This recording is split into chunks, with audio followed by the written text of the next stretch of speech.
Vous avez l'impression que c'est facile pour d'autres entreprises de bénéficier ou d'obtenir des ristournes de la CNSST et non pas vous. C'est une situation, c'est une question normale que vous avez le droit de poser parce que vous vous demandez qu'est-ce qu'il faut faire. Et effectivement, nous avons eu des clients. D'ailleurs, l'une des clientes responsables dans une entreprise disait, ben, écoutez, moi, je ne sais pas comment m'y prendre. Et nous avons cherché à savoir quelles sont ses préoccupations en matière de prévention et puis qu'est-ce qu'elle pense de la prévention. Les réponses nous ont surpris. Premièrement, elle trouve que la prévention n'est pas rentable. Deuxièmement, elle ajoute que les employés font exprès pour se blesser. Ok. Troisièmement, c'est tout simplement pour elle, elle ne trouve pas beaucoup d'intérêt pour intervenir à ce sujet. Alors, est-ce qu'il nous permet d'aller vers les employés pour connaître également leur point de vue?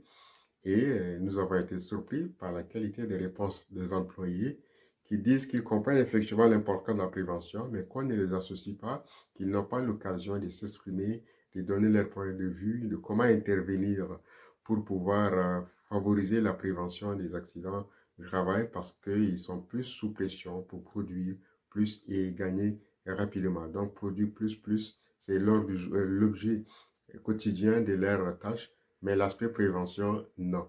Alors, nous avons compris que la direction et les employés devaient communiquer. Donc, nous nous sommes posé la question, comment faire pour que la communication reste et demeure permanente entre les employés. Donc, parce que c'est important que les gens qui travaillent ensemble puissent s'exprimer, puissent communiquer sur les défis et les enjeux de la prévention des accidents du travail.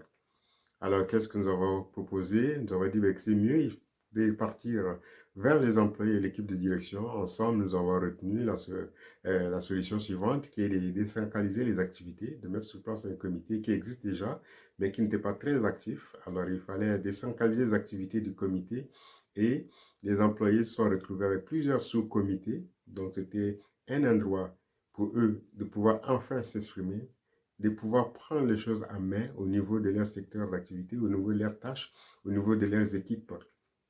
Au résultat, finalement, de nombreux employés sont actifs dans les différents communiqués, dans le comité, pardon.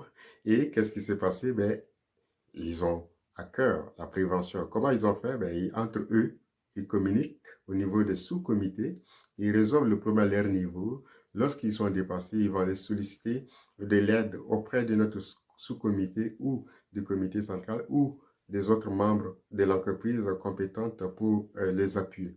Finalement, au bout d'une période donnée, l'équipe de direction s'est rendue compte qu'il y a moins d'accidents, que les employés ont trouvé un lieu d'expression et ça a été utile parce qu'ils ont permis à leur entreprise de sortir d'une zone d'incertitude parce qu'il y avait beaucoup d'accidents et finalement se retrouver dans une situation où l'environnement de travail est sécuritaire, les employés sont dynamiques et ils sont engagés. Et au bout de 2 ans après, l'entreprise, à la grande stupéfaction, à la surprise générale, reçoit des ristournes. Okay? Donc, c'est un travail de longue haleine. La prévention, comme je le dis souvent, c'est un processus d'amélioration continue. Impliquez tous les employés et ils vous surprendront toujours.